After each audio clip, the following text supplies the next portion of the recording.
ప్యానల్కి, senior doctors అందరికీ, ఇక్కడికి వచ్చిన ఎప్పుడే నేను రియలైజ్ అయిన అందరూ డాక్టర్స్ అని చెప్పి వైట్ కోట్స్ తీసేస్తే అందరూ అభిమానులు నాకు నేనంటే ఇష్టం అని చెప్పినందుకు నాకు తెలియదు. నాకు థ్యాంక్ యూ వెరీ మచ్. అంటే నేను ఎప్పుడు ఇంతమంది డాక్టర్స్ సమూహంతో నేను ఎప్పుడు మాట్లాడలేదు. సో అందువల్ల అంటే 1,00,000 మందితో మాట్లాడటం నాకు చాలా తేలిగ్గా ఉంటుంది, కానీ 1,00,000 మంది మేధస్సును కదిలించగలిగే ఒక్కొక్క డాక్టర్ మాట్లాడటమే కష్టం. అలాంటి ఇంతమంది ఒక రూమ్లో ఉంటే దాదాపు చాలా లక్షల మందితో మాట్లాడినట్టు, అందులో కొంచెం టైం తీసుకుంటాను మాట్లాడటానికి. ఇందాక మీరు మాట్లాడుతూ ఉంటే నేను చాలాసార్లు నా లైఫ్లో maybe came from a very small beginning. నా పెద్ద అందరిలాగా కన్వెన్షనల్గా నేను చదువుకోలేదు. Conventional schooling or college or university, bit unconventional. ఇది maybe that gave me a lot of time to ponder, a lot of time to think over. ఇవన్నీ basic చిన్నప్పటి నుంచి నేను చాలా బ్రాంకైటిస్ ఆస్మాటిక్ పేషెంట్ నేను. అందరూ ఇంట్లో పడుకున్నప్పుడు నైట్ టైమ్స్ నాకు నిద్ర పట్టక విపరీతమైన వీజింగ్తో సఫర్ అయిపోయేవాడిని. నరకప్రాయంగా ఉండేది. టిల్ ఒక 19-20 దాకా సఫర్ అయ్యేవాడిని. సో నాకు ఒక డిసీజ్డ్ బాడీలో ఎంత పెయిన్ ఉంటుందో నాకు బాగా తెలుసు.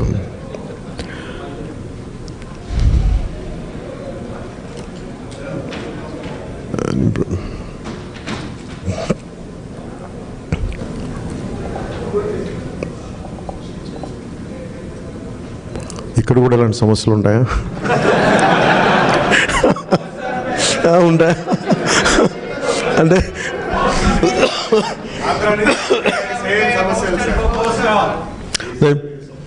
నాకు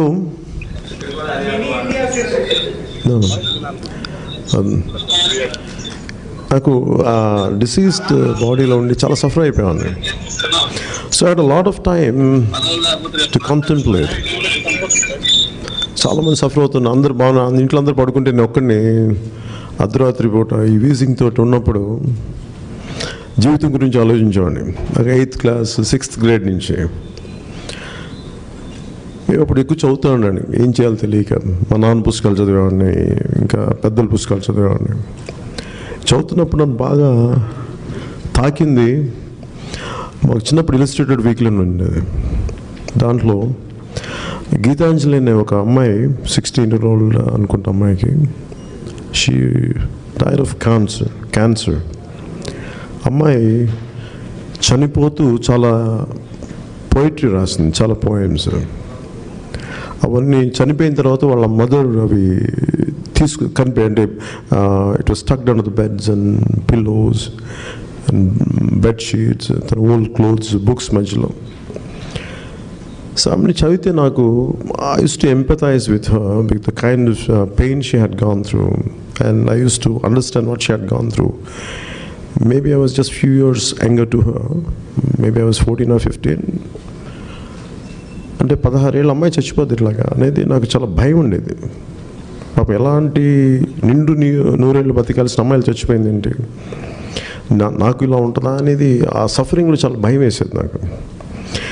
ఆ తర్వాత ఆ పాలిటిక్స్ నాకు తెలియదు. యాక్చువల్గా నాకు తెలిసిందా లేనంటే హ్యుమానిటీ తెలుసు, మానవత్వం తెలుసు, నాకు పాలిటిక్స్ తెలియదు. నాకు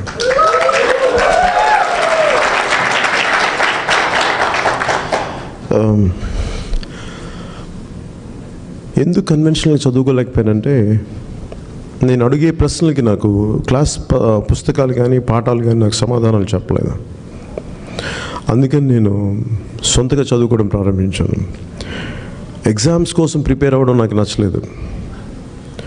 అందుకే నేను స్వతహాగా చదువుకోవడం స్టార్ట్ చేసిన తర్వాత నా కాలేజెస్ ఏది నేను కోరుకుంటున్న నా మనస్తత్వానికి కాలేజెస్లో ఫిట్ ఇన్ కాలేకపోయేవాడిని. సో ఇట్లా అన్కన్వెన్షనల్ ఎడ్యుకేషన్ ఉండేది. అది ఒకలాగా నన్ను హెల్ప్ చేసింది, సహాయపడింది నాకు.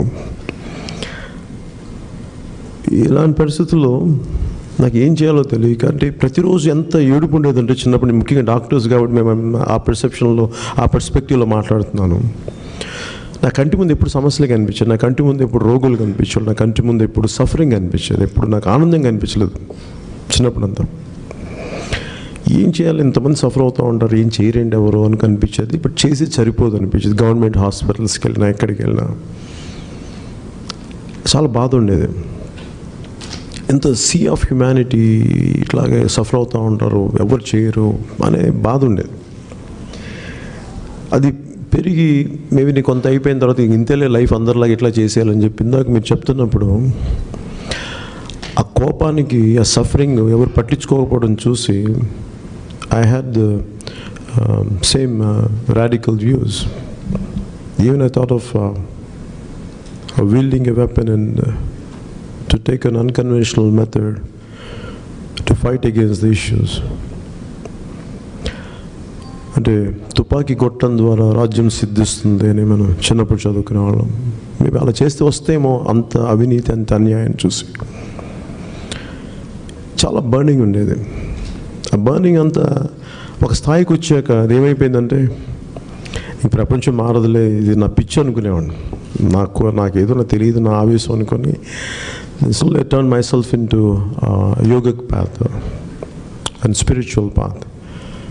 And I went to Tirupati and I did a lot of meditation. I went into Kriya Yoga by the age of 21, 22. And by 21, 22 I found my peace. అందుకే నేను దేనికి ఆశించక్కర్లేదు, ప్రపంచాన్ని నేను మార్చక్కర్లేదు. నన్ను నేను సంస్కరించుకుంటే చాలు, నాకు డబ్బులు అవసరం లేదు, పేరు అవసరం లేదు. I found my peace. So మా ఇంట్లో వాళ్ళకి అర్థం కాలేదు, వీడు ఎక్కడికో మాయమైపోయాడు, మా సంవత్సరాలు కనిపించట్లేదు సరిగ్గా ఇంట్లో అని చెప్పేసి. ముఖ్యంగా మా అన్నయ్య, వీడు ఏమైపోయాడు అని అనుకుంటే వీడు ఎక్కడ తిరుపతిలో తిరుగుతున్నాడు వీడు. సో ఒకరోజు మా అన్నయ్య కనిపించింది. మా అన్నయ్య ఇప్పుడు హైదరాబాద్ షిఫ్ట్ అయిపోయాను, ఫిల్మ్ ఇండస్ట్రీ అంతా. మా అన్నయ్య అడిగాడు, ఎక్కడున్నారా అంటే నేను మా అన్నయ్యకి చాలా బోధ చేశాను అన్నమాట.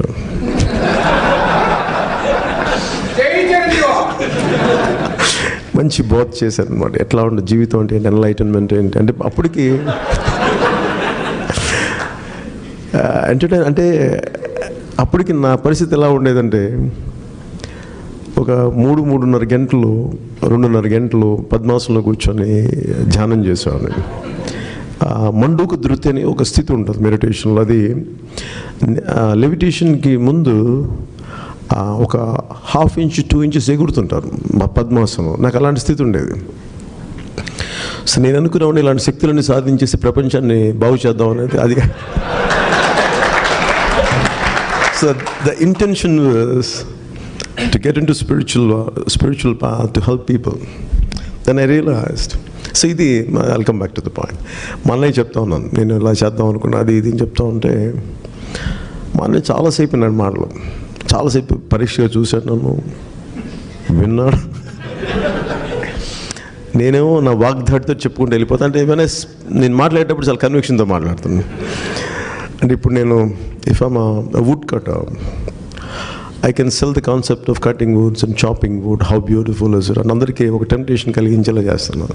సో మా అన్నయ్యకి ఎన్లైటన్మెంట్ పాత్ర కూడా అలా చెప్తుంటే మా అన్నయ్య అందరూ కొనుక్కుంటారు కానీ నా కాన్సెప్ట్ మా అన్నయ్య కొనుక్కోలేదు ఆ రోజున. సో మా అన్నయ్య అన్నారు, నీకేంట్రా అన్న అలాంటి అన్నయ్య ఉండి,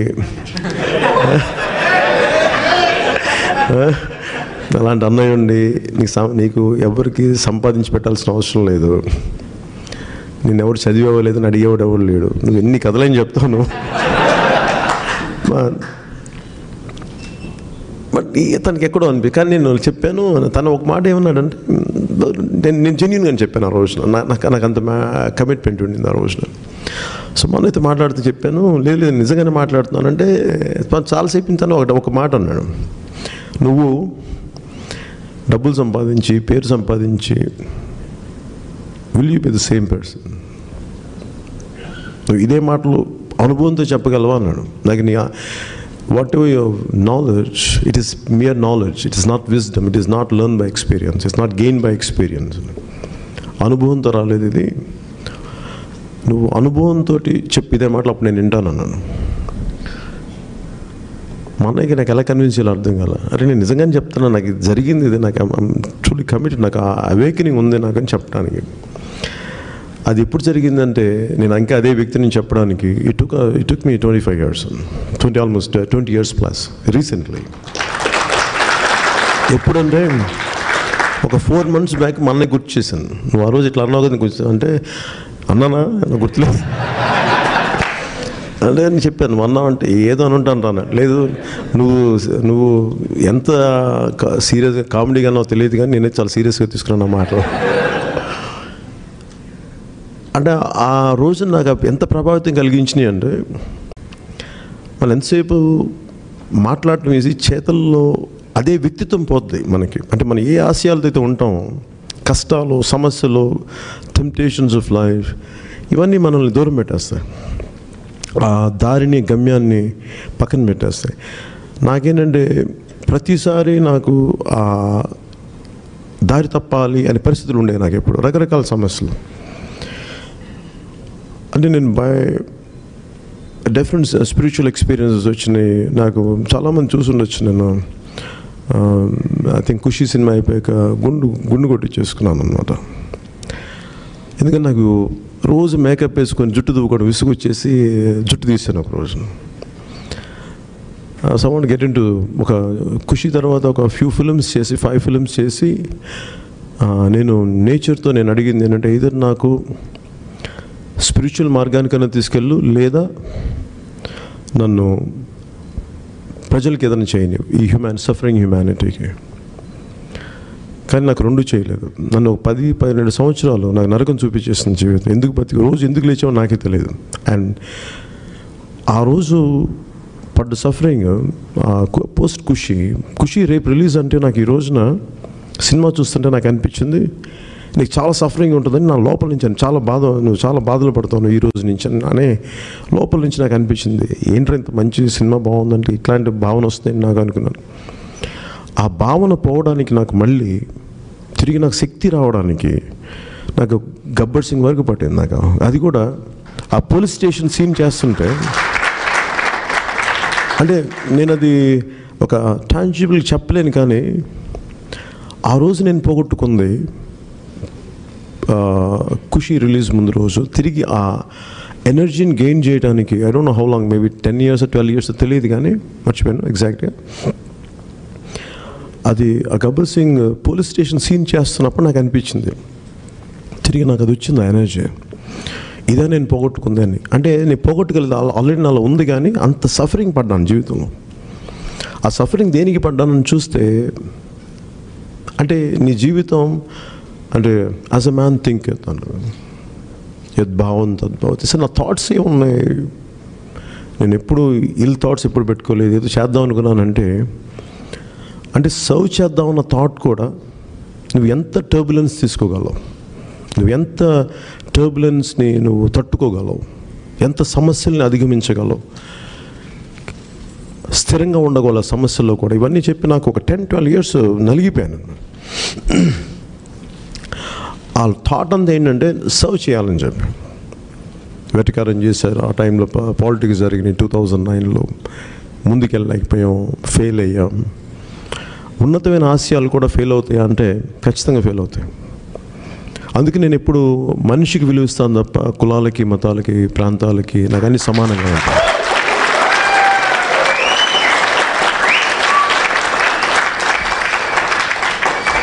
నాకు ఇవన్నీ చేసుకుంటూ వెళ్తుంటే నాకు ఎక్కడ అనిపించిందంటే, మన ఇందాక తెలంగాణ అని మాట్లాడుతూ ఉంటే నాకు బాగా సఫర్ అయ్యి, అంటే పొలిటికల్ ప్రాసెస్ ఎంత దారుణంగా ఉంటుంది అనడానికి, నల్గొండలో ఫ్లోరోసిస్ ఇష్యూ ఉంటే నేను హెల్ప్ చేయడానికి సినిమా ఫంక్షన్లు చేసి ఆ డబ్బులు ఎందుకు అలా పెట్టడం అని చెప్పి, ఆ డబ్బు బదులు అట్లా ఖర్చు పెట్టే కంటే కూడా ఏదన్నా ఒక ఈ reverse osmosis clean water plant పెడదామని చెప్పి మనుషులను పంపిస్తే అక్కడ లోకల్ పొలిటీషియన్స్ సపోర్ట్ చేయలేదు. అసలు నీకేం పని ఇక్కడ, మీకేం పని, అంటే జనాలకి ప్రజలకి చేయడానికి కూడా వీళ్ళకి ఏదో స్వార్థం ఉంటుందేమో. మానవత్వంతో చేస్తాం అనేది సగటు రాజకీయ వ్యవస్థ, అందరం చెప్పలేము, సగటు రాజకీయ వ్యవస్థ మనల్ని పడనివ్వదు. నాకు అది చాలా డీప్ అవేకనింగ్ కలిగింది ఆ రోజున. అంటే ఒక మంచి పని చేయాలి అంటే కేవలం మనం ఒక ఎన్జిఓ పెడితే సరిపోదా అని థాట్ అనిపించింది. ఆ తర్వాత 2009లో ఆదిలాబాద్ ఒక తాండాకి వెళ్తే క్యాంపెయినింగ్, పాపం మారుమూల అవి గోండు తాండాలు వెళ్తే నాకు అనిపించింది, ఆ మూలకి వెళ్తే వాళ్ళు అడుగుతుంది చాలా దుమ్ము కొట్టుకుపోయినాయి, ఇదన్నీ ఉన్నాయి. వాళ్ళకు ఉందాలేంటి ఏంటని అడుగుతుంటే వాళ్ళు నాకు మరాఠీ యాసలు అంటే మరాఠీ కలిసి ఉంటుంది గోండు భాష. సో నాకు కొంత మరాఠీ తెలియటం వల్ల వాళ్ళకి మాట్లాడుతుంటే వాళ్ళల్లో ఒక పెద్ద ఆవిడ, అంటే నేను మీలాగా అంత మెడిసిన్ చదువుకోలేదు కాబట్టి నాకు అర్థం కాదు ఏంటంటే, పుట్టు గుడ్డి ఒక ఆవిడ, ఒక 60 ఏళ్ళు ఉంటాయేమో, ఆవిడకి కనుగుడ్డు లేదు అసలు. కానీ మేబీ కనుగుడ్డు లేకపోయినా కన్నీళ్ళు వస్తాయా అంటే, ఆవిడ కన్నీరు కాలుస్తూ ఏడుస్తుంది. ఏంటంటే మాకేమొద్దు, నీళ్ళు తెప్పించావా మాకు నీళ్ళు కావాలండి. ఏంటంటే అన్ని తాండాలు కలిపి ఒకటే ఒక చిన్నపాటి ఒక వాటర్ పాయింట్ ఉంది, అది అందరు కొట్టుకుంటుంటారు దానికి, ప్రభుత్వాలు ఏం చేయవు. సో నాతో పాటు పక్కన ఆ టైం పొలిటికల్ లీడర్స్ అందరూ ఏమన్నారంటే, మన పార్టీ వస్తే అన్నీ చేస్తామని చెప్పండి అంటే, నాకు అసహ్యం వేసింది ఆ మాట చెప్పడానికి.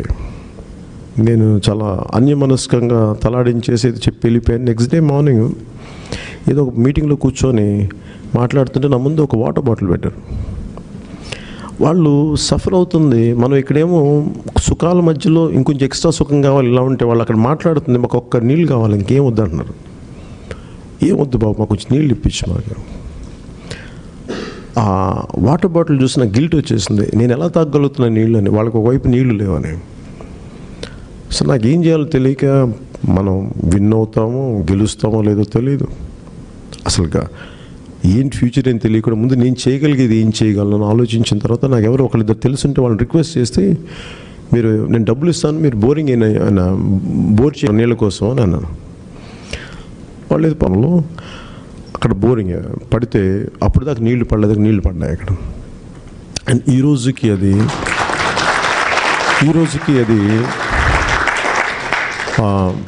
నీళ్ళు వస్తూ ఉన్నాయి. అంటే నేనేమంటే, ఒక మంచి మనసుతో చేస్తే ప్రకృతి కదులుద్ది, మార్పు వస్తుంది. నా ఫస్ట్ కాన్ఫిడెన్స్ నాకు ఇచ్చింది. ఇదే సమస్య నేను ఏ మూలకి వెళ్ళినా, ఆంధ్రాలో ఏ మూలకి వెళ్ళినప్పుడు, ఉద్దానం కూడా ఇందాక మీరు మాట్లాడుతూ ఉంటే, ఉద్దానం అంటే ఇంత పేదరికం ఉంటుందా అంటే, మన పక్కింట్లోనే ఒక పక్క వీధులు ఇంత పేదరికం ఉంటుందని మనకే తెలియదు. ఎందుకంటే మనం కుకూన్ బై కంఫర్ట్, ఎంతసేపు భోగలాల సుఖాల మధ్యలో ఉండిపోయి మన కష్టాలు తెలియదు. నాకు వీళ్ళందరినీ చూసి ఎందుకు తిరుగుతాను రోడ్ల మీద అట్లా అంటే, నేను ఎప్పుడు చిన్నప్పటి నుంచి అంతే ఉండేవాడిని. మేబీ నాకు కుదరకు నేను కనిపించిన కానీ బయటికి షూటింగ్స్లో కూడా అలాగే తిరిగేవాడిని. నన్ను చూడగానే అందరూ వాళ్ళ సమస్యలు చెప్తారు. పాపం వాళ్ళతో మాట్లాడుతుంటే, ఉద్దానం అనేది నాకు అంతకుముందు ఒక 3 months ముందు చెప్పారు నాకు. అదే సమయం కుదరకు మళ్ళీ నేను వెళ్ళింది కూడా శ్రీకాకుళం హెడ్ టౌన్లో తెలియదు, ఒక 40 kilometers దూరంలో ఆ సమస్య ఉందని తెలియదు. వెళ్ళి చూస్తే పసిపిల్లలు, 14 ఏళ్ళ పిల్లలు మొత్తం వాచిపోయి నీరు వచ్చేసి, నేను ఇంటర్వ్యూ చేసిన ఒక లేడీ ఉంటుంది, పాపం ఆవిడ చచ్చిపోయింది. ఆ రోజు కనిపించినవాడు, నాతో ఇంటర్వ్యూ చేసినవాడు. ఈ రోజుకి ఆ సమస్య ఏం అవ్వలేదు, అది దాని క్రెడిట్ కూడా తీసుకోలేము.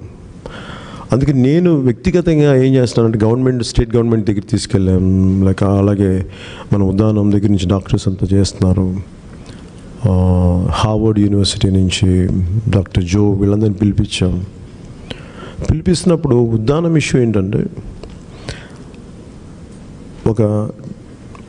ఒక 1 kilometer ఉన్న ఇష్యూ లెఫ్ట్ సైడ్ ఉంటే మళ్ళీ నెక్స్ట్ విలేజెస్ అంతా ఉండదు, మళ్ళీ రైట్ సైడ్లో ఉండే విలేజెస్కి ఉంటుంది. ఆ డిఎన్ఏ ప్యాటర్న్ పట్టుకోవాలి ఎందుకు ఉంటుంది అని చెప్పి చాలా పాపం ఎలాబొరేట్ ప్లాన్తో వచ్చారు హార్వర్డ్ డాక్టర్స్. కానీ మన దురదృష్టం ఏంటంటే, మన పొలిటికల్ ప్రాసెస్ ముందుకు తీసుకెళ్ళలేకపోయింది. దాన్ని చేస్తామంటారు, కానీ నాకు అనిపించింది ఎంత చేయొచ్చు అంటే, ఎన్ని కష్టాలు ఉన్నాయంటే. అందరు అడిగేది ఈ రోజుకి నేను మన అరకు ప్రాంతానికి వెళ్ళిన, ఏజెన్సీ ప్రాంతాలకు వెళ్ళిన, గిరిజన ప్రాంతాలకు వెళ్ళిన వాళ్ళందరూ అడిగేది, ఇంక్లూడింగ్ అనంతపురం కానీ ఏ మూలకి వెళ్ళినా క్లీన్ వాటర్ అడుగుతారు, అంతమించి ఇంకేమన్నారు. జస్ట్ తాగడా కొంచెం మంచినీళ్ళు ఇప్పించామంటారు. ఏమి కోరికలు ఉండవు వాళ్ళకి. Partly sir, not completely, but still it is good. ఏ మూలకెళ్ళి ఇది సమస్య అనుకున్నప్పుడు ఎనఫ్ ఫండ్స్ ఉన్నాయి, ఎంత ఎనఫ్ మ్యాన్ పవర్ ఉంది, the will of political will లేదు చేద్దామంటే. ఎంత దుర్మార్గంగా మాట్లాడతారంటే, వీళ్ళకి ఎక్కువ ఇచ్చేస్తారండి, వీళ్ళు ఓట్లు లేరండి, వీళ్ళు మన డిపెండెన్సీ క్రియేట్ చేయాలి వీళ్ళ మీద నాకు చెప్తారు. నాకు చాలా బాధ వేస్తుంది మాట. సో నేనేమనుకున్నాను అంటే, ఎక్కడో చోట పని చేయాలి మిగతా వాళ్ళందరికంటే కూడా అని చెప్పి, ఎస్పెషల్లీ ఉద్దానం గురించి మాట్లాడుతున్నప్పుడు నేను పవన్ కళ్యాణ్ ఈ learning centre for human excellence ఒక ట్రస్ట్ పెట్టినప్పుడు నేను అనుకున్నాను, ఉద్దానం గురించి let me establish hospital, care, ఒక రీసెర్చ్ ఇన్స్టిట్యూట్ నేను స్వచ్ఛందంగా నేను ఎంతో కొంత దాన్ని పెట్టాలని చెప్పేసి దాన్ని ఐ స్టార్టెడ్ ఇనిషియేటింగ్. మొన్న ఇనిషియేట్ చేశాను ప్రాసెస్. ఎందుకంటే దానికి ఇక్కడికి నా పర్పస్ ఏంటంటే, మనీ డబ్బు కంటే కూడా మైండ్ షేర్, మన చేద్దామని తప్పన, మారుద్దామని తప్పనే మారుస్తే కానీ మనం నేను డబ్బులు ఇచ్చేస్తే అవ్వదు సమస్య. ఫిజికల్ కాంట్రిబ్యూషన్ రావాలి. అంటే మీకు సమస్య మీకు వచ్చినప్పుడు మీకు వచ్చే మీ ఇన్వాల్వ్మెంట్ కానీ మీ కమిట్మెంట్ కానీ చాలా తేడా ఉంటుంది. సో నాకు ఈరోజు మీ అందరి దగ్గర నుంచి కూడా లెట్ మీ క్రియేట్ అన్ని పార్టీస్కి కులాల తాలూకు వింగ్స్ ఉంటాయి. ఒక బీసీ వింగ్ అని ఉంటుంది, ఎస్సీ వింగ్ అని ఉంటుంది. నాకు మనుషులు అలా కులాలు మతాల మీద వేరు చేయడం నాకు ఇష్టం లేదు. Prefer let me have a doctors wing for Janasena.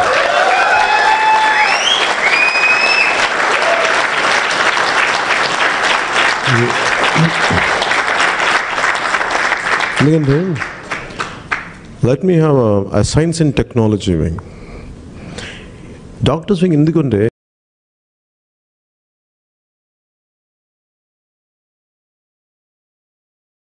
ఏ మూలకెళ్ళినా ఎంత చేద్దాం తప్పని ఉంటుంది.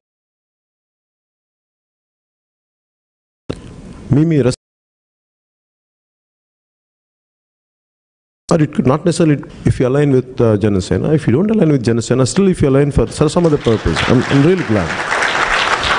As long as the state gets benefited, people get benefited, I'm really happy about it. So నాకు ఇప్పుడు మీతో అందరితో మాట్లాడుతుంటే ఇంత విల్ ఉంది. మిమ్మల్ని అందరితో కలిపేస్తే మీ కాంట్రిబ్యూషన్ కనిపించదు, మీకు కూడా అందరితో సుఖం ఉండదు కలవడానికి. Maybe let me treat you exclusively and specially, in a special manner, special way. Let me create a doctor's wing for Janasena party, and I want you to be a part of it. And please, ఏ మూలకెళ్ళినా primary health care చాలా తక్కువ పాపం అధోగతిలో ఉంటుంది. Primary health care facilities డాక్టర్స్ని మధ్యన మనం కాకినాడ వీళ్ళందరితో మాట్లాడుతూ వాళ్ళు అడుగుతుంది ఏంటంటే, ప్రతి ఒక్కరికి ఐఏఎస్ క్వార్టర్స్ ఉంటాయి, ఎందుకు వెళ్ళరు మీరు, డబ్బులు అన్నీ ఇస్తాం, మీరు ఇంత గవర్నమెంట్ ట్యాక్స్ పేయర్స్ మనీతో మీరు అందరూ చదువుకున్నారు, మీరు గవర్నమెంట్ కాలేజీలో చదువుకున్నారు, why don't you give it back to society or the country అంటే పాపం ఎవ్వరు కూడా ఏ డాక్టర్స్ కూడా మాకు ఇష్టం లేదని ఒక మాట మాట్లాడరు. మాకు ఇష్టం ఉంటుంది కానీ మాకు పరిస్థితులు లేవు, అట్లాగా గవర్నమెంట్ నుంచి ఆ హెల్ప్ లేదని. ఏంటంటే మేము పిల్లలతోటి దూరంగా వచ్చేసేయాలి, రైట్ ఎడ్యుకేషనల్ సిస్టమ్ ఉండదు మా పిల్లలకి, ఎలా మేము చేయాలి మాకు తెలియట్లేదని మాట్లాడుతూ ఒక డాక్టర్స్ ఇచ్చిన సలహా ఏంటంటే, why can't you create some kind of doctors community అంటే నాకు అనిపించింది. ఈచ్ మండల్లో the initiation we have taken is to create a community living for doctors. Who is willing to work, go to primary health care centres. వాళ్ళ పిల్లల education కానీ, ఒక army head quarters ఎలా ఉంటాయో, ఒక సెంట్రల్ ఏజెన్సీస్ హెడ్ క్వార్టర్స్ ఎలా ఉంటాయి, ఒక ఐటీ వాళ్ళకి హెడ్ క్వార్టర్స్ ఎలా ఉంటాయి, అలాగే every mandal or every town should have community centre for community living for doctors. ఇవన్నీ పెడితే ఐ థింక్ డాక్టర్స్ వస్తారని చెప్పేసి that's how we are part of Janasena మేనిఫెస్టోలో టు ఇంప్రూవ్ హెల్త్ కేర్. డాక్టర్స్ని బాగా చూసుకుంటే then they'll take care of the patients. So అలాగే మీ అందరూ ఇంత తపన ఇంత ఉంది మీలో. జస్ట్ నౌ లెట్ మీ, అంటే నాకు టైం, అంటే నాకు ఎంత ఇబ్బంది ఉంటుందంటే నేను ఇంత లార్జ్ హార్టెడ్గా మాట్లాడతాను, బట్ నాతో వచ్చే వాళ్ళందరూ చాలా చిన్న మైండ్ సెట్ ఉంటుంది. Maybe for next elections, maybe for next year. Here I'm looking for at least 25 years నా లైఫ్ నేను పెట్టబోతున్నాను.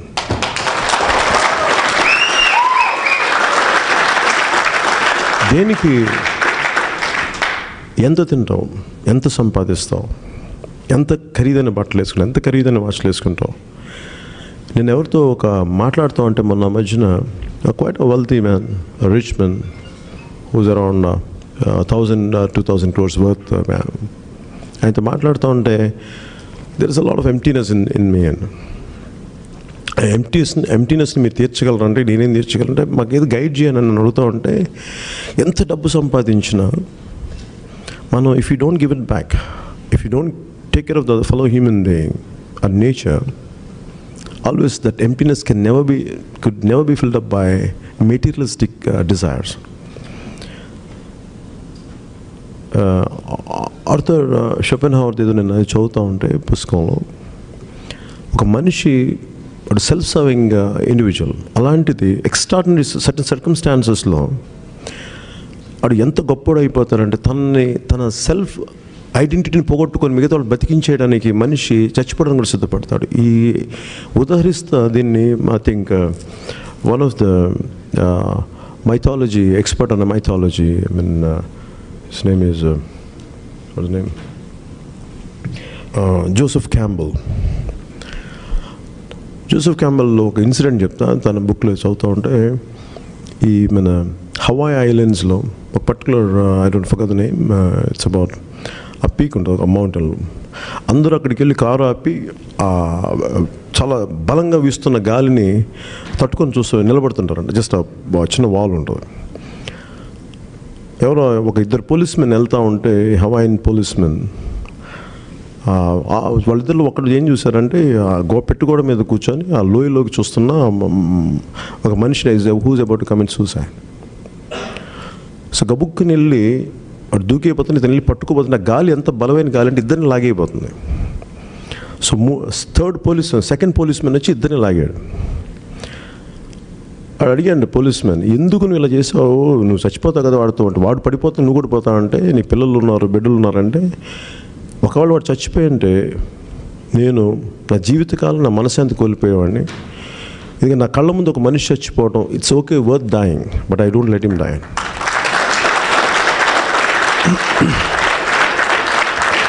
అంటే ఇది ఎందుకు చెప్తున్నానండి మాట?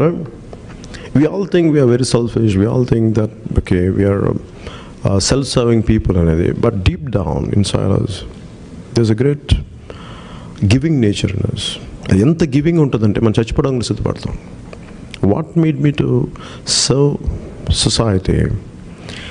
విసిగిపోయాం. I want to give in my self completely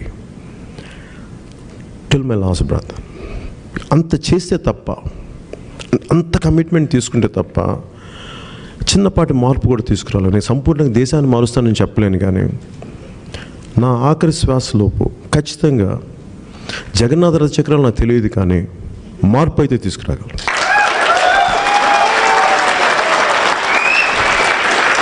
ఖచ్చితంగా మార్పు అయితే తీసుకురాగలను. I believe in that. And so నాకు బిఫోర్ మీరు ఎవరితో ఒకసారి if you can initiate doctors వింగ్కి an exclusive wing where you can serve back You can give back your services to the country or to the state. And you'll feel complete, you'll feel enriched. When you serve people, you'll feel enriched. A sense of accomplishment. I want you to go through that. It is my selfishness. I want you to go through it. When we are serving others, enrichment, అది enjoy చేస్తే నాకు ఈ రకరకాల addictions చెప్తారు, but serving humanity is the biggest addiction. అది ఎంత అందంగా ఉంటుందంటే మీరు ఎన్ని వేల కోట్లు ఇచ్చినా దానిలోని వ్యాక్యూమ్ నింపలేరు, ఆ వాయిడ్ని. But if you serve humanity, if you saw your fellow human beings, that can never be taken. అది ఎంత ఎన్రిచ్మెంట్ ఉంటుందంటే, మీకు ఎంత తృప్తి ఉంటుందంటే. బట్ మీలాంటి వాళ్ళందరికీ I will create a platform. Give me some time. And me kids, చిన్నపిల్లల పాపం వాళ్ళ పాకెట్ మనీని తీసుకొని ఉద్దానం ఫౌండేషన్కి ఇస్తున్నప్పుడు నా కన్నీళ్ళు వచ్చేసినాయి. ఎంత కదిలిపోయారు ఈ పిల్లలని. If we, being the generation who's leading them, if we behave in a selfish manner and we're doing gross injustice, పాపం 14-16 ఏళ్ళ పిల్లలు వాళ్ళ పాకెట్ మనీని తీసుకొని ఏదో చేద్దాం తప్పనప్పుడు వాళ్ళకి మనం ఎంతో కొంత ప్లాట్ఫామ్ క్రియేట్ చేయకపోతే మనం అందరం ద్రోహం చేసిన వాళ్ళు అవుతాం. అట్లీస్ట్ నేను అలాంటి వ్యక్తిని కాకూడదని చెప్పేసి, this is what my intention is, this what I'm doing, I'm initiating this process. So let me conclude this meeting and thank you a lot, and thank you for being here. Thank you for giving your valuable time. Papa, kontamandi speeding ticket తీసుకున్నారు, లైఫ్లో తీసుకోలేదన్నారు. I'm sorry for that, and to each one of you, I'm truly grateful to you. ఇంతమంది oncologists వచ్చారు. Such an honor to meet all the eminent people and eminent personalities here. And thank you a lot. So today itself, I think I asked Ravi Garu to set up a committee to initiate a doctor's wing, NRI doctor's wing from North America to be a part of Janasena. And thank you very much. And I'm grateful to you, sir. I'm grateful to you.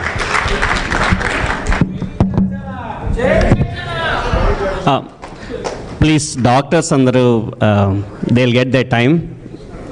All the media volunteers, you have your own time slot in a different way, so please let the doctors have their time, please. Andi, please don't rush. Of course Kalyan garu kosam andaru untamu, but please.